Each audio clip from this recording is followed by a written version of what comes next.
friends, today's special Kangkung Goreng Belacan Pedas. அது கொஞ்சம் உரப்பாக நம்ம கங்கோங் வந்து பெரட்ட போகிறோம். சிம்பிளான முறையில் தேவையான பொருட்கள் கொஞ்சமாக போட்டால் போதும், டேஸ்ட் கண்டிப்பாக அதில் இருக்கும். அது எப்படி செய்யுதுன்னு பார்க்கலாமா?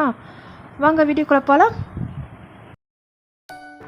தேவையான பொருட்கள்: கங்கோங் கீரை எடுத்துக்கங்க, ஒரு கட்டு கங்கோங் கீரை எடுத்துக்கு அது சிறுசாக வெட்டிச்சிங்க. நீங்கள் லாங்காக போட்டிங்க, அந்த இலை நீட்டாக போட்டிங்கன்னா சில பேருக்கு வந்து அது நல்லா கடித்து மென்னி சாப்பிட்றவங்களுக்கு வந்து பிரச்சனை இருக்காது. சாப்பாடு முழுங்குறவங்களுக்கு வந்து ரொம்ப பிரச்சனையாக இருக்கும். வயசானவங்களும் வீட்டில் இருந்தாங்கனாக்கா நீங்கள் சிறுசாக வெட்டி போட்டிங்கனாக்கா ஈஸியாக இருக்கும் அவங்க சாப்பிட்றதுக்கு. நம்ம வந்து சிறுசாக வெட்டி போடுவோம். இந்த மாதிரி மற்ற பொருட்கள் நம்ம இடிக்க போகிறோம். அதுக்கு ஒரு வெங்காயம், 4 பூண்டு, 4 ஊசி மிளகா, நெத்திலி பொடி, ஒரு கைப்பிடி அளவு, பிளாச்சான் ஒரு 10 சென்ட் 10 காசு சைஸில் ஒரு பிளாச்சான் எடுத்துச்சுங்க.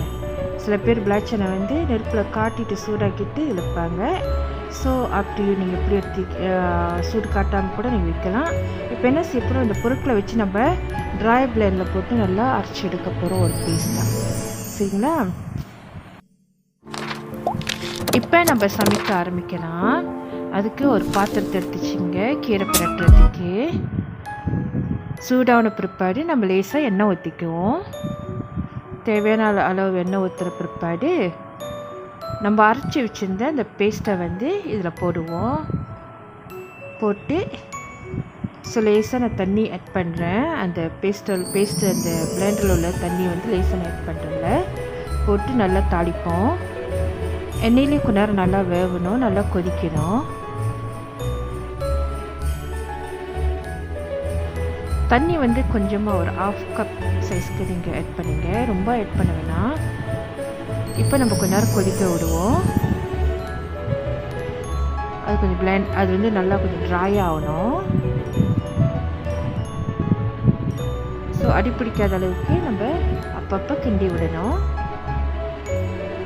நீங்கள் சமைக்கிறப்பே தெரியும், நல்லா குக் ஆகுது, நல்லா வாசமாக வருது, நல்லா தெரியும் அது சமைக்கிறப்பே. இப்போ நம்ம உப்பு போட்டுக்கலாம், தேவையான அளவு. உப்பு அதிகமாக போட்டுறதிங்க, ஏன்னா நம்ம கீரை போடுறப்ப கீரை வதங்கி குறைவாக தான் இருக்கும். ஸோ அதனால் உப்பு குறைவாக போட்டுங்க. பத்தலைன்னா அப்புறம் நம்ம ஆட் பண்ணிக்கலாம்.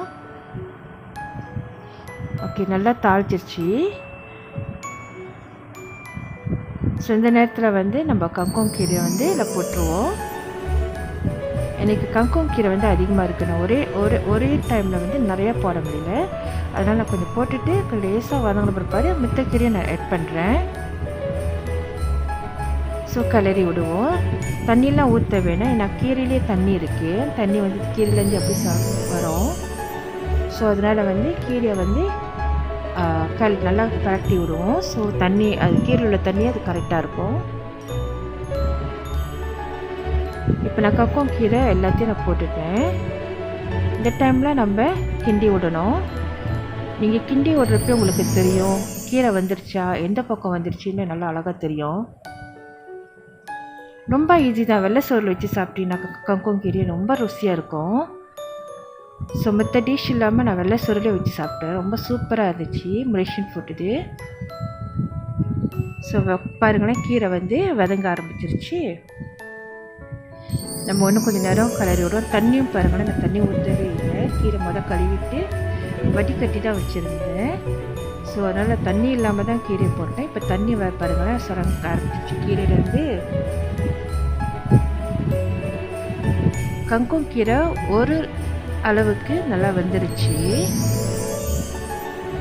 ஒய்ஸ்டர் சாஸ் 1 டேபிள் ஸ்பூன் போட்டுக்கலாம். இது நல்லா மிக்ஸ் பண்ணி விடலாம்.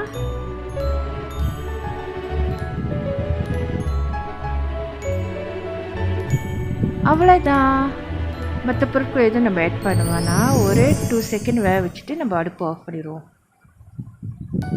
ஸோ நம்மளுடைய கங்கோங் கோரெங் பிளாச்சான் பெடாஸ் இஸ் ரெடி. இந்த வீடியோ உங்களுக்கு பிடிச்சிருந்துச்சுன்னா மறவாமல் சப்ஸ்கிரைப் பண்ணுங்க, பெல் பட்டன் அமுத்துங்க. அப்போ தான் நான் டெய்லி போடுற வீடியோ வந்து உங்களுக்கு வந்து நோட்டிஃபிகேஷனு சேரும். ஃப்ரெண்ட்ஸ் கூட ஷேர் பண்ணுங்கள், லைக் பண்ணுங்கள் அண்ட் காமெண்ட் பண்ணுங்கள். தேங்க்ஸ் ஃபார் வாட்சிங். Love you all. God bless you all. Bye. Happy cooking. நீங்களும் வீட்டில் ட்ரை பண்ணி பாருங்க. Okay, bye. Drop it. Take care.